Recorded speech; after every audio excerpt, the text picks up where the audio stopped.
Hi everyone, welcome to Midwestern Front. Today I'm going to do episode 3, or segment number 3 of Bespoke, which is basically my very own fashion, news, and opinion show.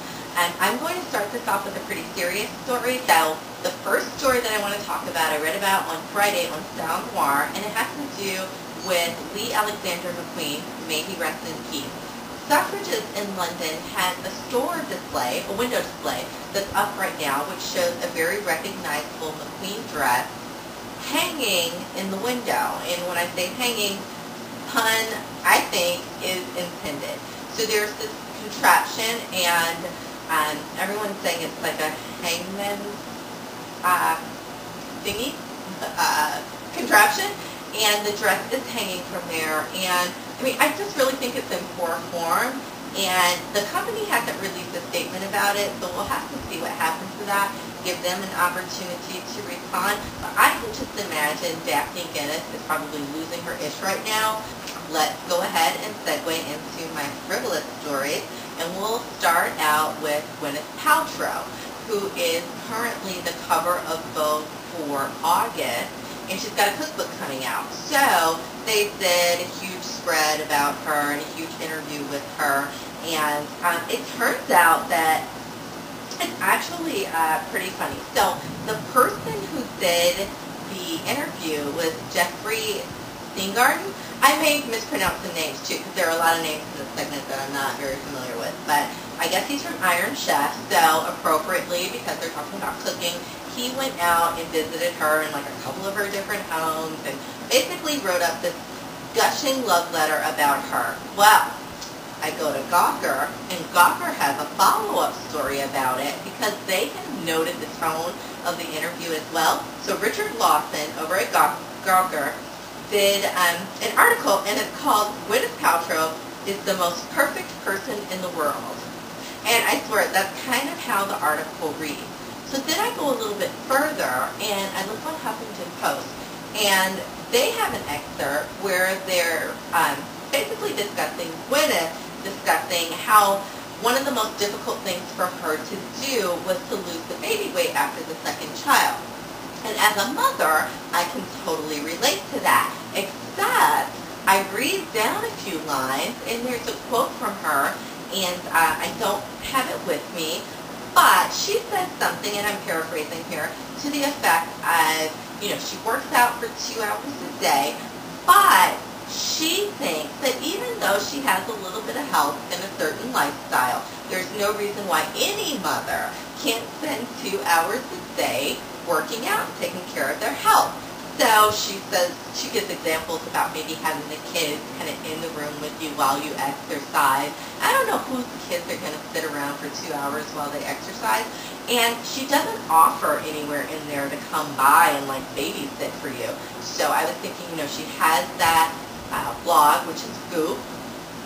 If you're needing help, maybe you can leave a comment for her over there. I'm just wondering if GP is available for babysitting, because she has lots of advice for everyone. And really quickly, Victoria's Secret is getting into the sexy Halloween costume game, and it was only a matter of time, let's be honest.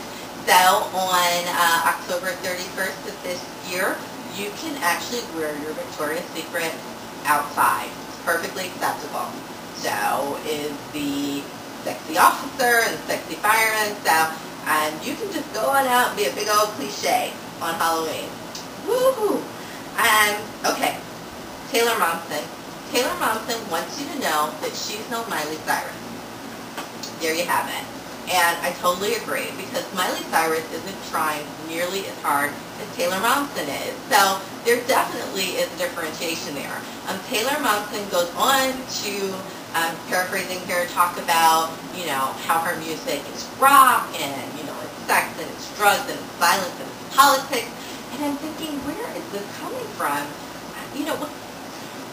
Her perspective, just in general, it just seems a little bit askew. And I'm not saying I'm a big Miley Cyrus fan, and she actually says that she doesn't know Miley personally, but it doesn't feel authentic to me, I have to be honest. So there you have it from Taylor Momsen. She's very dangerous. So If you run across her in a dark alley, be afraid. This girl's hardcore. Okay, so purple, Olivier Zom, I think it's Zom, is doing a book on Carine Roitfeld, and he is asking bloggers for their input. They actually sent out an email saying, essentially, we've noticed that you post photos of Carine quite frequently, and what kind of questions would you like us to ask? So I'm really excited about this book, although I haven't gotten the email. I guess I didn't get the memo, but I'll keep checking for it because I do have some interesting questions that I'd like to ask her. I think this is going to make a really nice coffee table book, and it's fall 2011, so I am waiting for that. And then on the same lines, talking about editors, Stefano Tonchi says that he is not trying to recruit Anna Della Russo over to W. So boo. I was looking forward to that. I was hoping we were going to get like a trade going. It was going to be like a whole LeBron press conference thing, and apparently that's not going to happen, or at least that's what they're saying at this point. He says she's very happy where she is and that they're, you know, great friends, but he's not trying to steal her away. So hopefully he's got some other tricks up his sleeve, so we'll see how that turns out. And then Blackbook, their September issue, is going to have a spread that is styled by our favorite teenage blogger, Tavi. So Tavi is actually working with Danielle Staub's daughter, the lady from Real Housewives of New Jersey, her, you know, gorgeous 15-year-old daughter.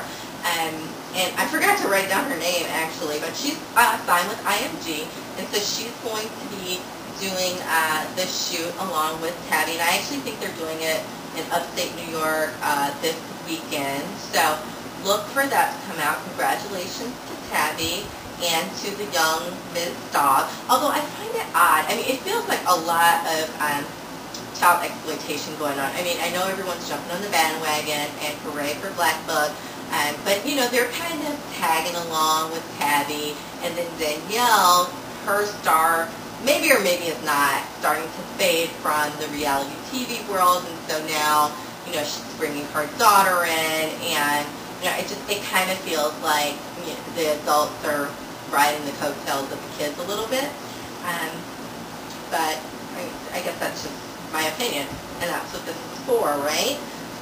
Okay, Teen Vogue did a story asking, are gay best friends the hot new accessory? No, Teen Vogue, they're not. No, teenagers, they are not. I have plenty of gay friends, and I can tell you that nothing would irk them more. And would you do a story asking, is like a black friend the best accessory? Shame, shame, shame on you. You don't want to be one of those hangers-on. You don't want to be that girl. They talk about that girl. Don't be that girl.